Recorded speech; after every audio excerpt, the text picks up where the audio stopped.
On a mission to eliminate racism, empower women, and promote peace, justice, freedom, and dignity for all. This is the YWCA Hour with your hosts, YWCA Executive Director Karen Bell Dancy and YWCA Associate Director Maisha Essex. Welcome in to the YWCA Hour.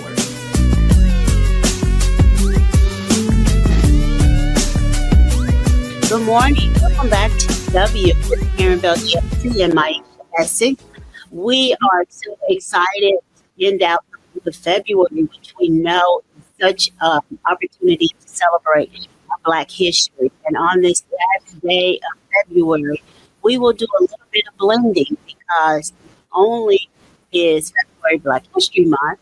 As you know, Maisha, we are moving into women's history as well. So this is a good opportunity for us to have some good conversation and become familiar with some of the women that have been so important and instrumental to our country and represent Black history as well as women's history. Exactly. By the time you hear this, we will be in March. So I want to say happy Women's History Month. It is so great and important that we celebrate women's history in month in regards to all of the impact that women have had on our society, the contribution. There's a reason why we have these months, right? That's because it's not widely recognized or celebrated.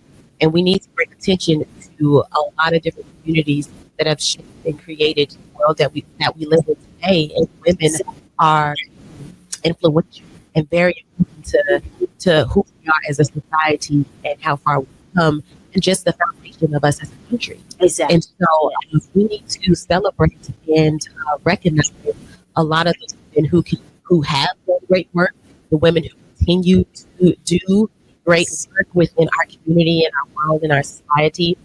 So today, we're just going to start off a little bit talking about how did Women's History Month even come about? And then we have a theme this year, which we do have a theme this year. So Women's History Month, very similar to Black History Month, actually started out as a week. It started out as a week in 1978 in California. And just recognizing women, again, what we're doing right now, recognizing the contributions of women to history and society. And the following year, a lot of other states was like, hey, this is cool. I also believe we should be recognized great works of women.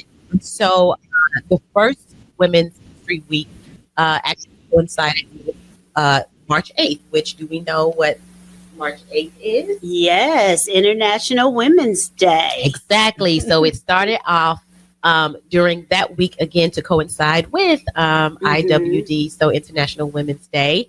In I believe 1980, however, we had a consortium of different women organizations lobby to have this recognized nationally. And when I say this, I mean the week, Women's History Week. They lobbied, and President Carter was like, okay. He saw the vision. He understood what they were trying to do and said, all right, I'll do a presidential proclamation in 1980, making the week of March 8th Women's History Week. Okay. And so around 1987, Congress then passed a law about designating March as Women's History Month. Okay. And so, which is really great. But we also know with presidential proclamations that there were laws passed afterwards in policy that states each president would then each year have to do a presidential proclamation for our months, right? We know that for Black History Month and then also for Women's History Month. But since 1999, every president has done it. Every president has had a presidential proclamation that March is Women's History Month. And so here we are as just a little background on Women's History Month and how it came to be. Okay. This year's theme is Moving Forward Together, Women Educating and Inspiring Generations. Wow. And I really, really love the theme for this year of moving forward together, because we all know what's going on right now. And, and some of us feel that we are moving backwards in regards to, women's rights. Right. And so making this Yes. statement of that we're not going back and we're moving forward and we're going to actually do it together because we know that we're stronger together. And the way we're going to move forward is to inspire and educate our next generation. Right. So when we talk about moving together, are we just talking about women and generations of women, or who is involved in this movement? I think all women Okay. are involved in this movement when they say about Okay. moving together forward. I think for me, when I look at this theme, what really connects with me is the latter half of that, which is educating and inspiring generations. Yes. And I believe, as women, we have educated, inspired generations, but thinking about the generations after us, because as we said, Exactly. a theme of, Black history is passing the baton. Right. It won't be solved in my generation, Yes. the issues. And so we need to continue to educate and inspire those that are coming behind us and help them understand why this is important. And we should continue to fight for women's gender equality. Right. And so I do love the thing about educating and inspiring generations. And so when we think about educating and inspiring generations, one of the women that really comes to mind is Dr. Mary McLeod, Dr. Bethune, sorry. Sorry, Dr. Bethune McLeod. And so It's McLeod Bethune. I apologize, y'all. Okay. Jesus, Dr. Mary McLeod Bethune, I apologize. So she comes to mind because of all of the work that she has done in regards to education, civil rights, women's rights, and then being an advisor in government to ensure that, women and African American people have a voice, right? And that they're thought of when we're thinking about policy. And I just believe she was just the epitome of a maker and a mover and a shaker and a doer. Because when she had a vision, she said she was always a dreamer. And that everything that she has done started out as a dream. Right. And we call that, visionary. Right. And the fact that she had such great vision for her community and her people is just so amazing. And not just vision, but she had the work ethic to make it get it done. She did, yes. She really, really did. And so Dr.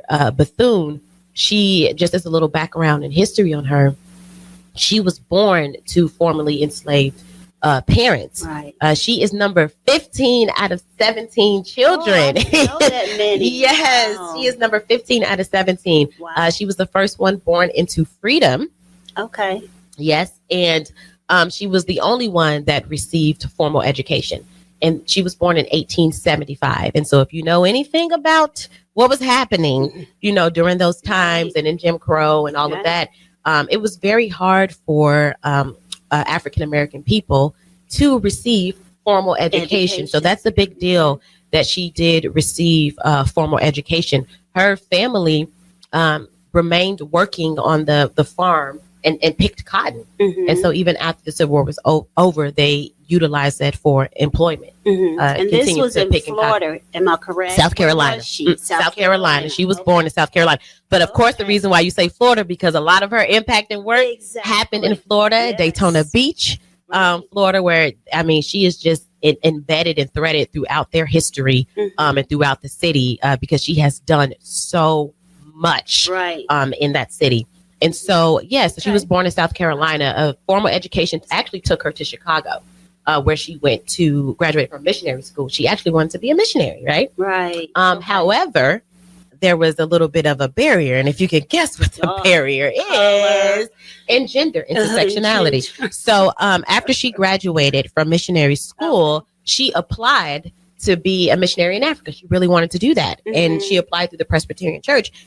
And they told her, we do not have any openings for Negro women as like a missionary in Africa.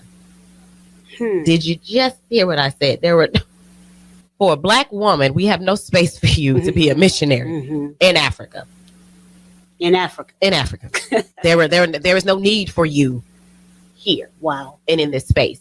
And because of, not because we're just at capacity, no, because of your color and your gender, there is no need for you here. Like, we really don't have an opening, which is just insane when you think about it, that you wouldn't want that. And her heritage. That's just insane. Like, you wouldn't want that representation there in Africa, working with these communities. True. And you know, women and all of that there. And it's just, she said that was just such a heartbreak, that rejection. I did not know that part of her story. Wow, that's interesting. Yeah, that is, right? But it led her to go into teaching. Okay. But the fact that she could not become a missionary in Africa, she wound up teaching. And she met her husband there. And so, which is where the Bethune part, Albertus Bethune, comes in. And yeah, so she wound up, you know, meeting her husband there. And they would eventually move to Palatka, Florida. Palatka, Florida. Sorry. And there, I believe she established a missionary school there. But then from there, her and her family, so Albertus, the husband, and Albert, the son, they would then move to Daytona Beach. Okay. And this is where we see a lot of her accomplishments really come to fruition here.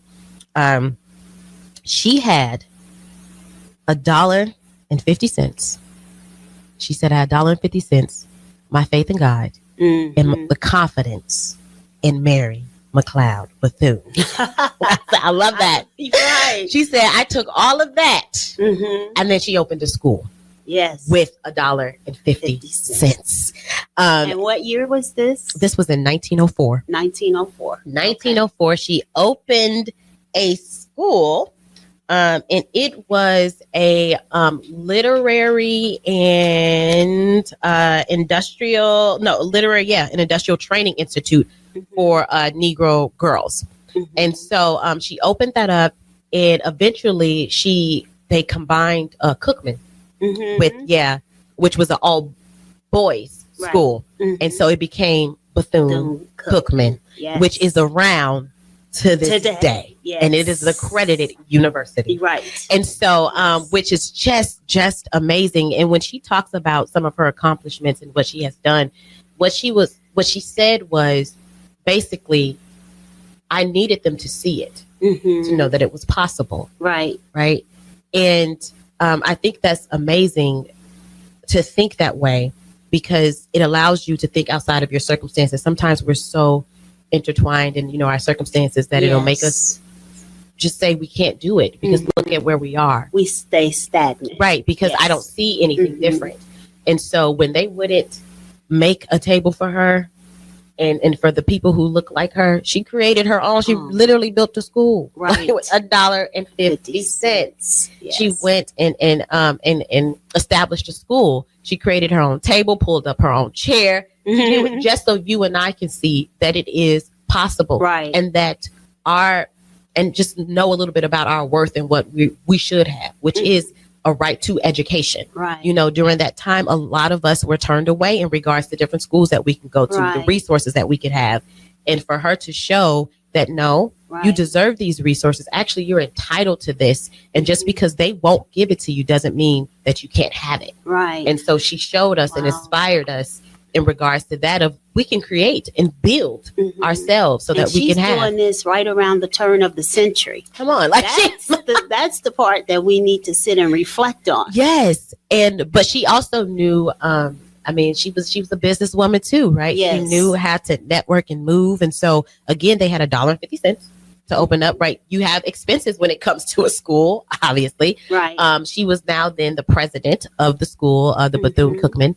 And so she had, her and the students would bake goods and sell food to pay for, to pay for like the expenses. And when she started out, the school opened, it was just 5 girls and her son at the school when it opened. But yeah, so they went in, they sold goods. for the expenses. She went and networked with wealthy whites around that time, and kind of courted them to become board members. Yes, I for heard the school. that Yeah, she was such a persuasive Mhm. personality, and She I know was. you'll talk even a little bit more about some of the folks that she really influenced to support her work. hmm Yeah, so it's just really interesting in regards to, again, education, and what she's done and how much she believed in our right to be educated. Yes. And especially connecting with young folks, and around that time again, where that was just not common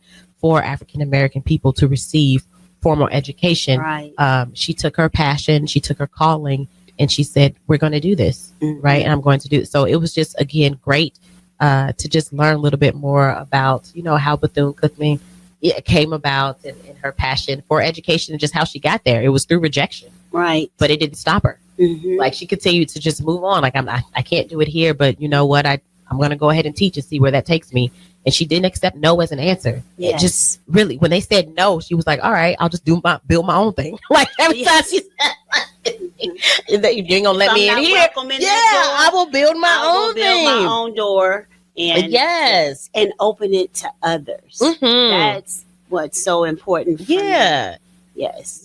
And so, as I said earlier, not only was she influential in regards to education, she was also extremely influential in regards to civil rights, and then also women's rights, so gender equality. And one of the things that she really had a hand in was voter registration and voter education. Because we knew at that time there was no right to vote for folks that looked like her. Yep. And then we're talking about the intersectionality of look like her. Women, color, all of that. So she did help, again, with the women's suffrage movement, which the white women got to vote first. Right. So she did help with that. However, when Black people were faced with different policies that prevented them from voting or placed a barrier for them to vote, she said, all right, bet. Let's go around it. So we're going to address this. And so one of them, again, with the Jim Crow laws, was like the tax, right? The poll tax, right? Yes. And then the literacy test, right? And so at her school, she opened up her school, and they had classes for Black men to go in and understand the literacy test, and then also to pay for them to vote. Like she raised money to pay for that. And I just thought that was so amazing, again, because when there were barriers placed in front of us so that we wouldn't have our right to vote given to us, or take advantage of our right to vote, she was like, we're going to address this. No matter what you do, you cannot say no. No is not the answer here. And so and Maisha, I'm sorry to interrupt. No, go ahead. Up such a good point about that poll tax. And I'm hoping that our listeners really understand that there was literally a poll tax enforced to be able to vote. Today, if there is any indication that one is being paid, or there is some kind of compensation being transferred, that's against the law. That is a felony. Right.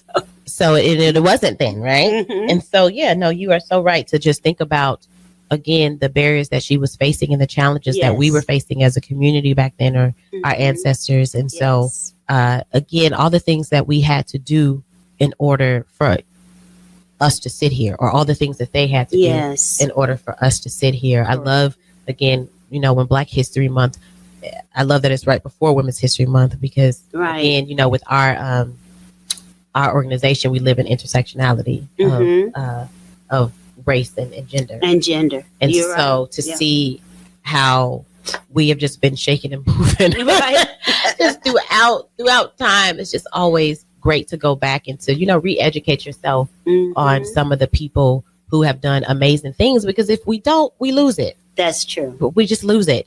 And we're not taught this a lot of time in formal education. We're just not taught it.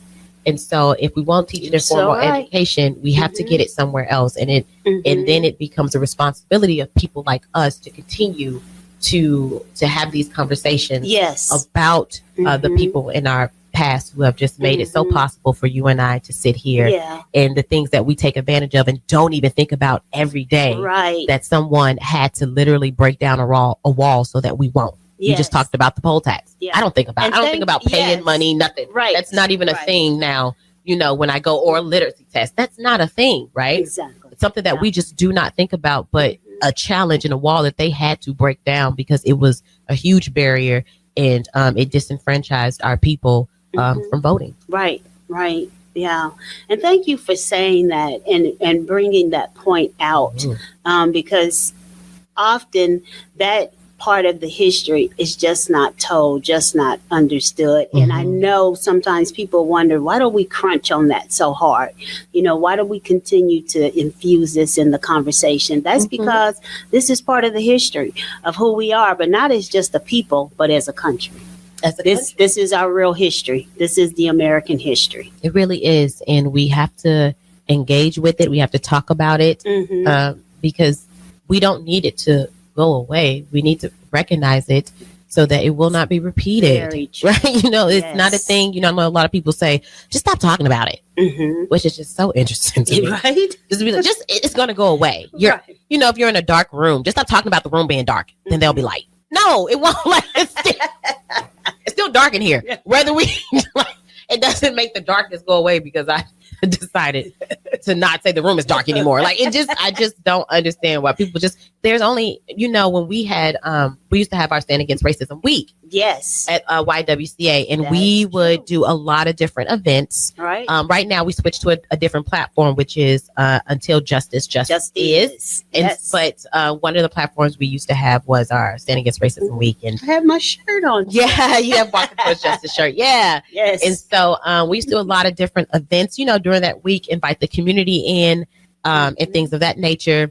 And one of the things that we did, we had a book. Remember, we had the book discussion one year. We did. And we had a lot. And then we would invite the community in to sign a pledge for us to stand against racism. And as it became more and more visible, we would receive more and more phone calls. Yes, we did. About, and I just remember receiving emails because we did an email blast out like, hey, come sign our Stand Against Racism pledge and take this pledge with us. And we had so many responses because we actually tapped into a new group of people that we were servicing during that time because it was during COVID. And they didn't realize, again, the work that we do in regards to intersectionality. They just were like, okay, women and girls. Right. They didn't, I guess they missed the elimination racism part. The first part of which is why it was flipped. Right, because you have to deal with that first if we're going to support and move forward together. We have to recognize that we have women of color who face different barriers, and in order for us to all move forward together at the same pace, we have to address those barriers. Some of us are not starting at the same spot. So that's right. We had so many people email, call, and message because again, they just didn't realize we were also on the mission to eliminate racism. Yes. And they're like, I had so many people I talked to in emails. Oh, if you would just stop, it's only around because you talk about it. You should stop just talking about it. I'm like, I don't think that's why it still persists. It's because someone is addressing that it's there. The awareness or the lack thereof. Yeah. That's what they were saying. Again, there's a can of paint in this room with us. If I just decide to not say that there's a can of paint in the room, does it make the can of paint go away? No, it doesn't. And if I keep addressing that, hey, there's a can of paint in here, does that mean that's the reason why the can of paint got in the room? No, it does not. I don't, that is not the reason why we have these issues. It's because we are acknowledging that they still are here and prevalent in our lives, And so, yeah. We got on the I think was it Dr. King that said, if we don't address and embrace the history, we are doomed to repeat it. Something in that phrase, but it's so relevant and it just defies really what you're saying right now. Yes. So we will continue to talk about this. We enjoy when we get to highlight with these 2 months going back to back, when we get to highlight a lot of people who have done so many things. she was also a part of different organizations like the NCNW, which is the National Council of Negro Women. Right. And then she actually founded the National Council of Negro Women.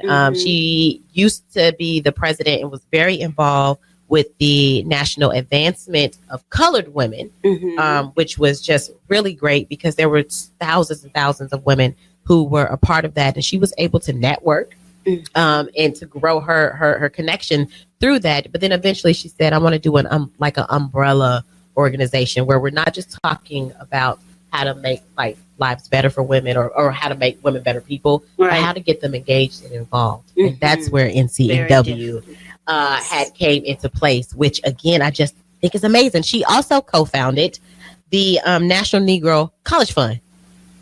Did not know that. She was a co-founder of and that is still around. Yes. The Black College Fund still around today. Students, normally would not receive a scholarship or funding or help. Yes. And then not only the students who are attending the schools, but the schools themselves. It also supports HBCUs, historically Black colleges and universities. So I just thought that was really great to learn that about her history, that she established that or co-founded it. She was a co-founder when I was in college and I went to an HBCU. I lived in the Dr. Mary McLeod Bethune Annex. And so this was just, I loved, like I said, pointing her out and talking about her because, my campus honored her with the naming of a building because of how influential she was to our community. Right. And we cannot talk about the historically Black colleges and universities without recognizing the contributions of Dr. Bethune. Yes. Yeah. Yes. Wow. So this is also, Maisha, I know we could continue this conversation about her so much. We will continue to celebrate women and the life and legacy of Dr. Mary McLeod Bethune. Sorry, because I almost said Bethune-Cookman in the university. Me too. Yeah. And we'll be right back. When you need a new water heater, nothing beats the ProLine family of water heaters from A.O. Smith. ProLine models are built using commercial-grade components, meaning they're built to help you tackle your toughest days. No matter if you need a gas or electric model, A.O. Smith has a ProLine unit for you. A.O. Smith. Innovation has a name. Call Bryant at 402-467-1111 for a great deal on a water heater today. Again, that's 402-467-1111. Well, it's the middle of winter, the holidays are over, and the weather is unpredictable. Isn't there anything to look forward to? You bet there is! Cash Blast from your Nebraska Lottery is back! Until April 1st, buy a 2x2 ticket and enter the voucher number online for a chance to win one of 7 weekly drawings for $5,000 or $500. And if your voucher is from a 7-day draw ticket, your prize is doubled. Hey, there's nothing like a little green to cure the winter blues. 2x2 top prize odds 1 in 105,000.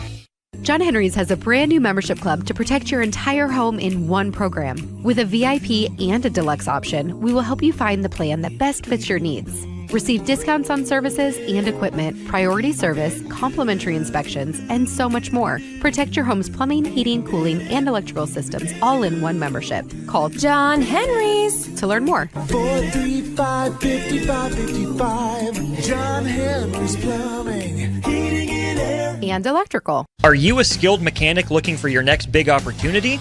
Constructors is hiring. We're looking for experienced mechanics to join our family-owned team. We offer competitive wages, great benefits, brand new service trucks, OEM-level diagnostic software, and career growth opportunities. Positions include lead and A-level mechanics for our shop and multiple field technicians. If you're driven and ready to grow with a company that's been around since 1908, apply today at constructorslincoln.com.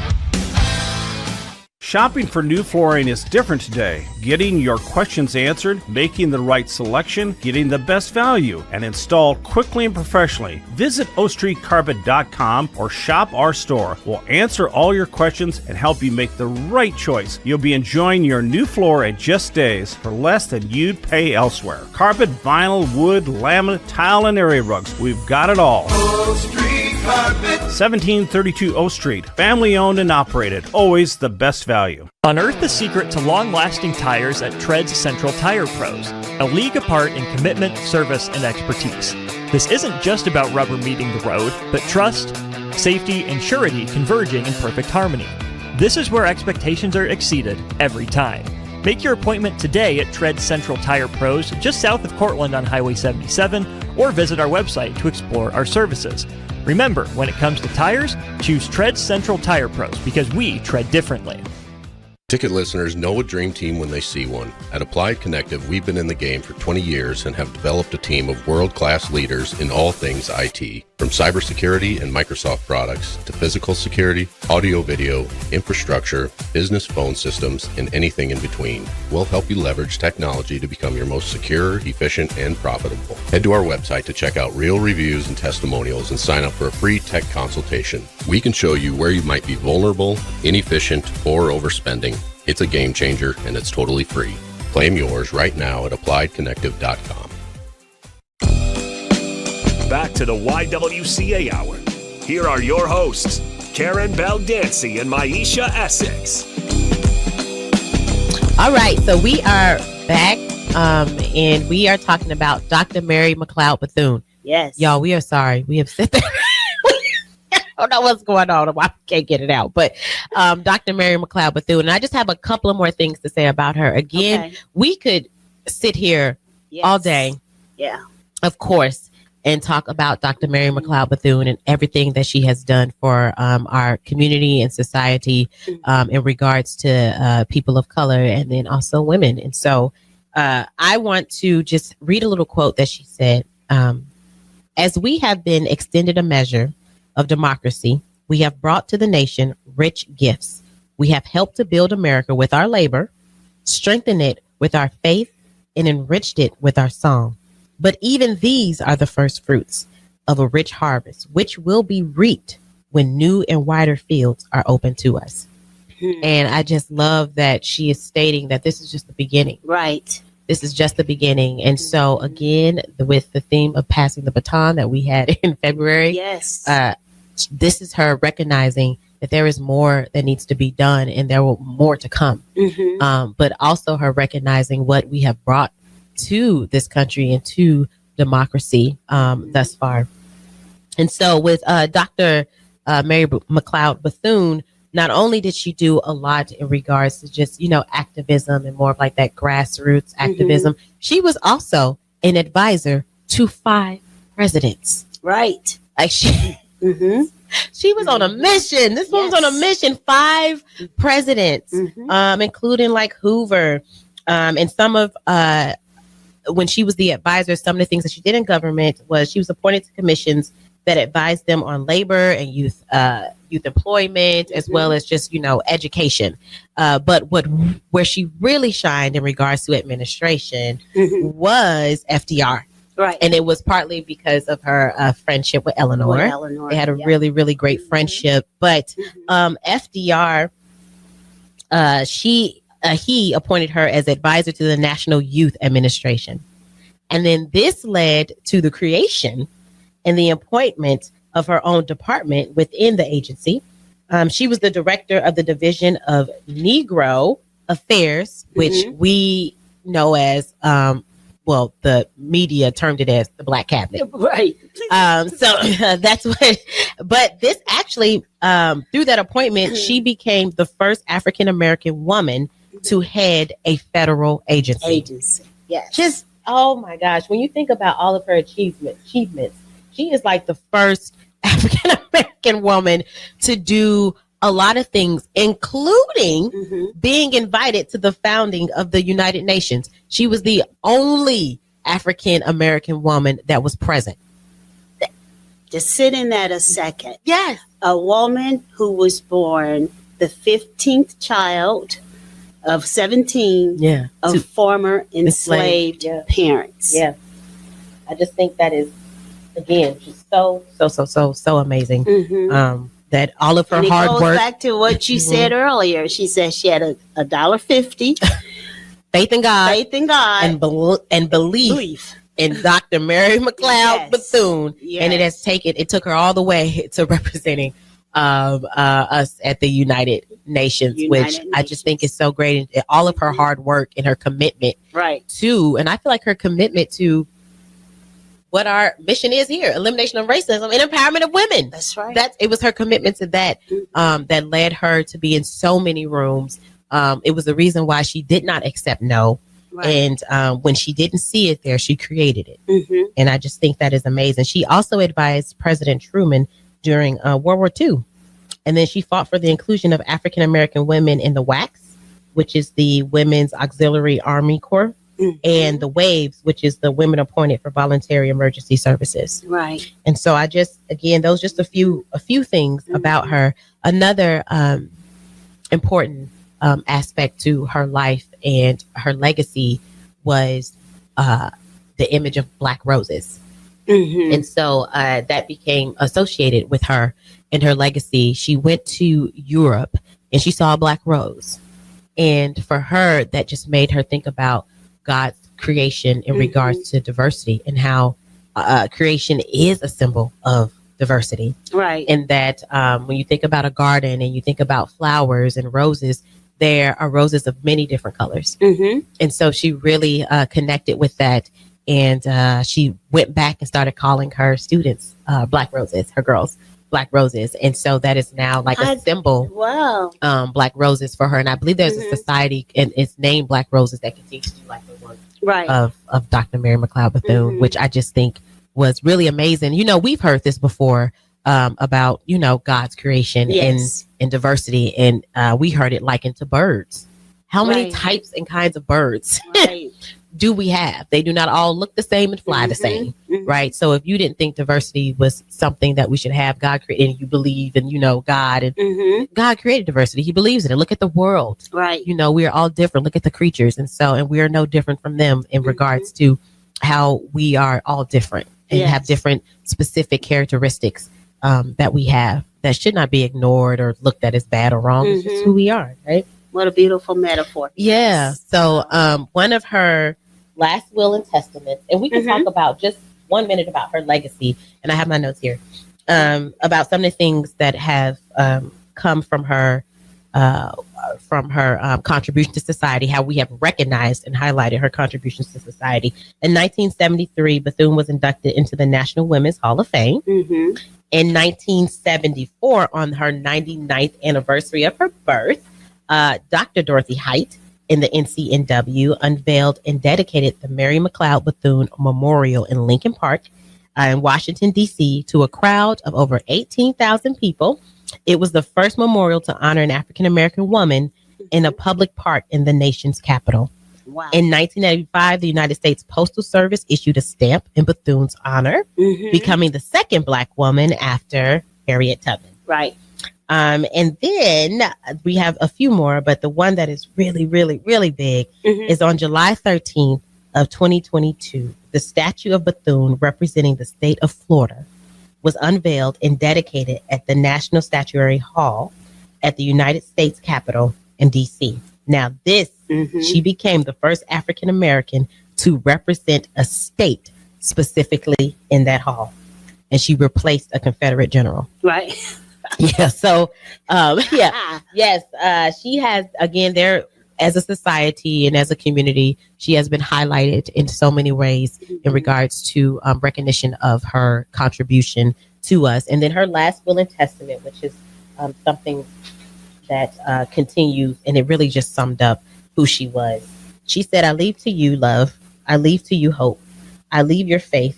I leave you a thirst for education. I leave you racial dignity. I leave you a desire to live harmoniously with your fellow man. I leave you a responsibility to our youth, our young people." Wow. Just some things about Dr. Mary McLeod Bethune. There's so much more information out there. So if you want to just go and do further research about all the things that she has done for our community, our society, our world, you can find a plethora of information out there on her because she was just that big. Yes. Yeah. Yes. and started her own school. That is amazing. With $1.50. With $1.50. Yeah. And that school is still standing, today, still educating, and an accredited institution today. Yes, today. Wow. So earlier, Maisha, you talked about passing the baton, and you talked about her receiving that recognition from Dorothy Height. And I cannot think of another woman for us to recognize, and a woman of color behind Dr. Mary McLeod Bethune other than Dorothy Height. And it's just so amazing to me how this history and their work is so intertwined to who we are today as a YWCA. So it takes me back to our history of an organization. We're now at, I think, 169 years, if I'm correct, being in existence as an organization. Here in Lincoln, Nebraska, we're at 138 years as an organization. You mentioned earlier about our mission, the elimination of racism and the empowerment of women and girls. We are an advocacy organization. And it's because of women like Dr. Mary McLeod Bethune and Dorothy Height as to how we've come to this place and being where we are today. And I love how you brought up about our stand against racism. And now we are into the movement of until justice just is. Social justice is who we are and who our work is. And if it were not for these women in our history to stand up and give voice to not only for women's rights, but for a whole segment of our population around equality and equity and justice, we wouldn't be in these seats today. Exactly. Yeah. So I totally appreciate that. So to give you a little bit more history about Dorothy Height, who had that same perseverance, she had that same motivation, that same vision as Dr. Mary McLeod Bethune. Dorothy Height, here's just a little bit of her history. She was born in Richmond, Virginia, March 24th, 1912. So she was born in 1912, and Mary McLeod Bethune established her school, I believe you told me, 1904. Yeah. So look at that generational thing. And so as a small child, she had an example, started to live an example life of service. In high school, she actually began her activism. She participated in anti-lynching campaigns during the 1920s. And then after attending New York University and Columbia University, she actually became a social worker. So here's the thing about Dorothy Height trying to get to her formal education. Because she excelled so in high school, she actually received a scholarship. And that scholarship was in 1929 to attend Barnard College. However, when she went to apply, she had to enter school. She had to not go her first year, for which she had her eligibility with her scholarship.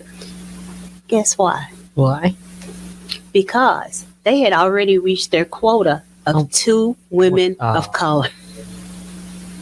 That's just like with Dr. Mary McLeod Bethune we have no space for you to be a black woman in Africa to be a missionary. Exactly. We don't need that right now. Exactly. Lord. Do you see a theme here in this conversation? So she decided to she would go on to New York University, and that's where she received her bachelor's in education and then followed a master's in psychology. So here we go. So here's a great quote for her, and I'll go into a little bit more about her work history. She says, "We have to improve life, not just for those who have the most skills and those who know how to manipulate the system. But also for and with those who often have so much to give but never get the opportunity." And we're still there today. We are. We are. Unfortunately, we are still there. So here's the piece that I truly, truly love about Dorothy Height, because Dorothy Height, after she received her master's in psychology, she decided to start her career as a social worker and started to work with a national organization. Guess which one that was? YWCA. And while she was working with the YWCA, she pushed for the YWCA, which at the time, and this is a part of our history of an organization that's not often widely known. As a YWCA, we had what were called white Ys and what were called the black Ys. And I think I've mentioned before, as a child growing up in Kansas City, Missouri, I remember that we had two YWCAs in my community, and the black Y was centered in the black community, and that building is still there today. But at the convention in 1964, she decided she would take a chance, and she would say, we could have a more powerful, more collective voice if we joined together. So it was her, Dorothy Height, that led the vote for the two to form a bigger and larger, more powerful organization, and no longer have that separate. And they became together to form the YWCA as we know it is today. And so another thing about our organization, and with the influence of Dorothy Height's work, is when the March on Washington was held in 1963, the YWCA was one of the first organizations to sign on to support that march. So that's why you see during that march, Dorothy Height is right there next to Dr. King during that March on Washington. And so we always say, as a YWCA, we have been at the forefront of so many movements. And you mentioned earlier that during the suffrage movement, Black women were a part of that. But when it came to award women the right to vote, white women were awarded the right to vote, but not Black women. So we still had a lot of that separation that was occurring there. So a few other tidbits, and it just gives me chills, but great chills, to talk about these two women because of how they stepped out and how they were at the forefront of a movement and for who we are today.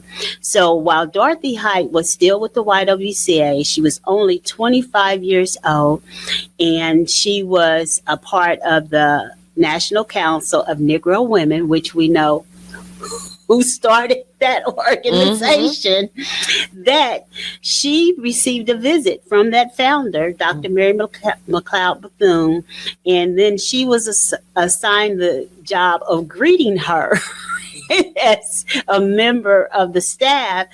And she was encouraged then that she would become part of the National Council on Negro Women.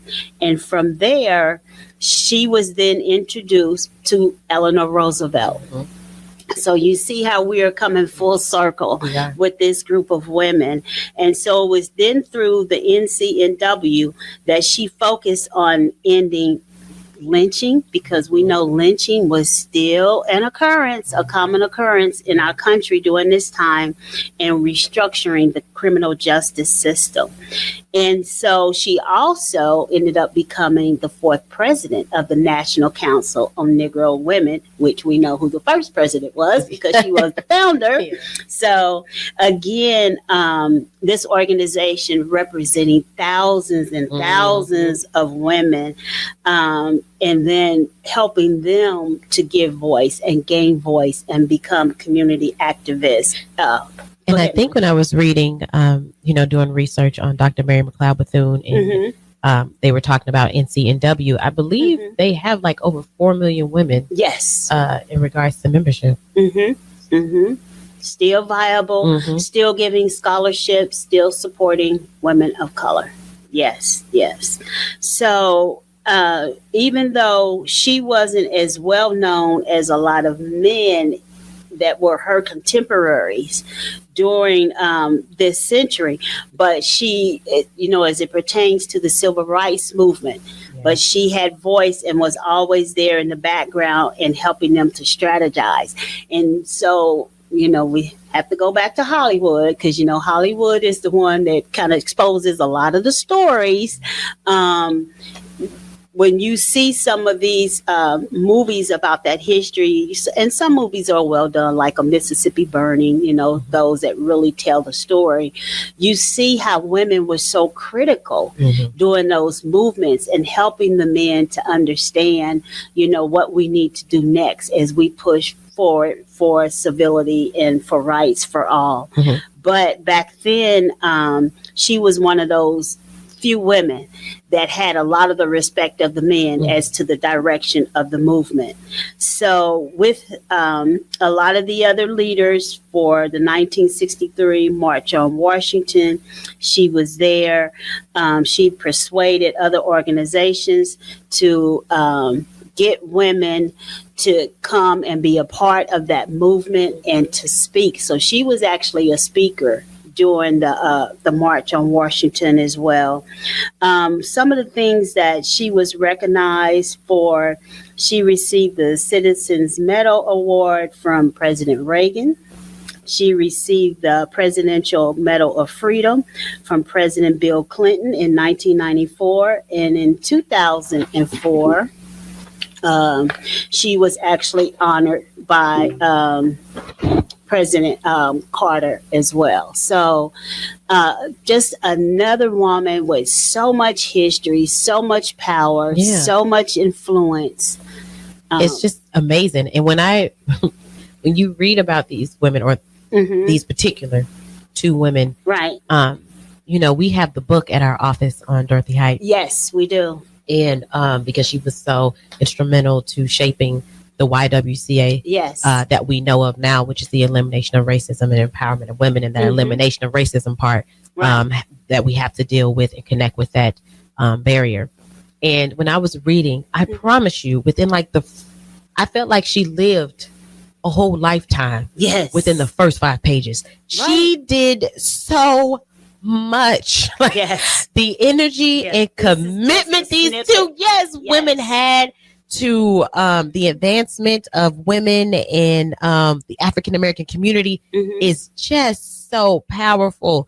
And it was in everything. It was a personal mission. So it was in everything they did, every movement, move that they made. This was at the forefront. It really guided their lives and their decisions in regards to what they would do next, and really on how they were going to stay connected to the community, that this was their mission and this was their purpose. And they lived it for their entire life. When she became the director of the Black Cabinet, she was 61 years old. Right. Dr. Mary Bethune. The energy. And I love that is the heritage that we inherit. As a community. We talked about it last time when we talked about Black history and who we are as a people. And, our culture, the culture of us, this is what it is. It's just embedded in who we are. And part of it is because it has to be, because we're not afforded, as she said, those opportunities that we should be afforded, that some people who use to manipulate it, the information to manipulate and to continue to oppress with. We're not afforded just the opportunity for those resources to take advantage of those resources. And I believe that, of course, that's the culture of us. It's embedded in everything that we do.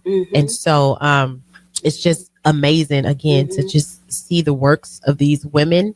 And then how they just stayed so committed to the work and to their purpose. Right. And accepting that call of the leadership. Because when you think about the history of our country, as we've shared earlier, lynchings were still happening.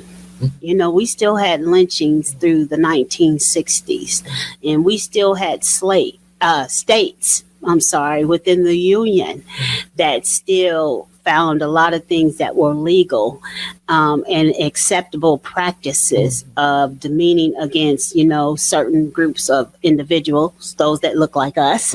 And so for a Black woman to accept that call and say, I will give voice to this, I will go out and be in that mix, and I think about events like the march in Selma, going across the Edmund Pettus Bridge. Look how many women you see were there. Women that were facing dogs, that were facing guns, that were facing, law enforcement that was put there, by the governor, to disenfranchise them. But these women still felt that they can go give voice to that. And so it's just so amazing to me.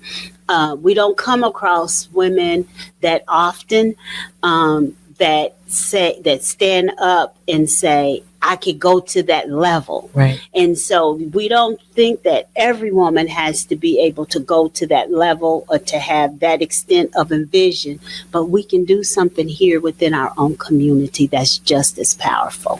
And I believe that's these two women. Yes. Are the epitome of what the theme is today. Which is their story working together of inspiring and educating the next generation. Wow. Okay. So we'll let that sit, let that resonate a little bit, and we'll be back. Stay with us. This is The W, Karen Bell Dancy and Maisha Essex. Empower a child today with the Teammates Mentoring Program. Hope is only a conversation away when you choose to share your talent, time, and heart with a child. Together, you can build a relationship based on strengths and chart a brighter future, 1 week at a time. Find out how you can be a mentor by visiting LincolnTeammates.org. Become what you needed as a kid by joining the Teammates Mentoring Program today. Shopping for new flooring is different today. Getting your questions answered, making the right selection, getting the best value, and installed quickly and professionally. Visit OStreetCarpet.com or shop our store. We'll answer all your questions and help you make the right choice. You'll be enjoying your new floor in just days for less than you'd pay elsewhere. Carpet, vinyl, wood, laminate, tile, and area rugs. We've got it all. Carpet. 1732 O Street. Family owned and operated. Always the best value. Back to the YWCA Hour. Here are your hosts, Karen Bell Dancy and Maisha Essex. And thanks for staying with us. I have had such a good time today reflecting on the life and legacy of two great women, Dr. Mary McLeod Bethune and Dorothy Height. There is another figure in our history that I would just like to lift up today, and that is one of my personal heroes, our shero, Maisha, and that's Fannie Lou Hamer. I could not leave this piece of the conversation without recognizing her. So as we talked about the work of these two women and how they were influencers of not only their individual communities, their state, but they reached to levels of national importance. And with the work that they did, as you talked about, Dr. McLeod Bethune in advising 5 presidents. I just wonder how many people really grabbed that she was around and in that room sitting in the White House advising 5 presidents. And then we move over to Dorothy Height. And Dorothy Height was a constant figure in Congress and influencing congressional leaders. And both of these women having personal relationships with Eleanor Roosevelt and knowing how Eleanor Roosevelt really became a champion of women causes and women issues. And she took advice from these two women. So see how the circle is closing. It's becoming full circle. And when I mentioned Fannie Lou Hamer was a seamstress out of Mississippi. And she just wanted the right to vote. Fannie Lou wanted to be able to go down to the election office and to just be able to put her thoughts in on who should be her elected official. And Maisha, you gave us such a good overview of the history, talking about poll taxing, the literacy test, and all the things that people of color faced in order to disenfranchise them to be voters. And unfortunately, we still have some of those things happening today of people not getting the fair shake of what they should in order to vote. But Fannie Lou, she took her fight all the way to Congress. And during the 60s, she actually addressed Congress about the right to vote and what it meant for the right to vote. And she was really influencing President Johnson at the time in Congress for them to now vote that Black folks could have the right to vote. So she's one that is just, as I say, a hero of mine. There is a great book that's dedicated to her story called This Little Light of Mine, because she always says, I'm just a simple little woman. But she also helped to empower those young people that were part of SNCC, which was the student, coordinating council, and I will get the actual words on the acronym on that, but to promote that movement, because it was so many of the young people that were at the forefront of the civil rights movement. But she's such a big influencer. And so I wanted to add her in the mix. So when we flip the script and we talk about what's happening here locally, we are still giving voice with our advocacy work. We know we have submitted testimony here for different pieces of legislation that are proposed during our unicameral this session right now as a YWCA. We are still empowering the community. During this Women's History Month, one of the things that we are doing is we are offering a free pop-up shop at the YWCA for women to come in and receive clothing items, especially wonderful business clothing. We have a donor that left a legacy of a lot of wonderful items, women's clothes, shoes, coats, and all those kinds of things. We have a national sponsor that have sent makeup kits to help women as they prepare for work each day. All these are free items. And so this will happen starting next week. On March 6th is the date for the pop-up shop to begin.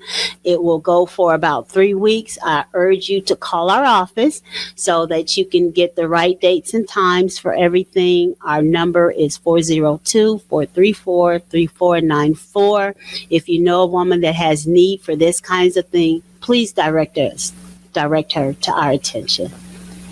So with that, thank you for listening to us again and being part of the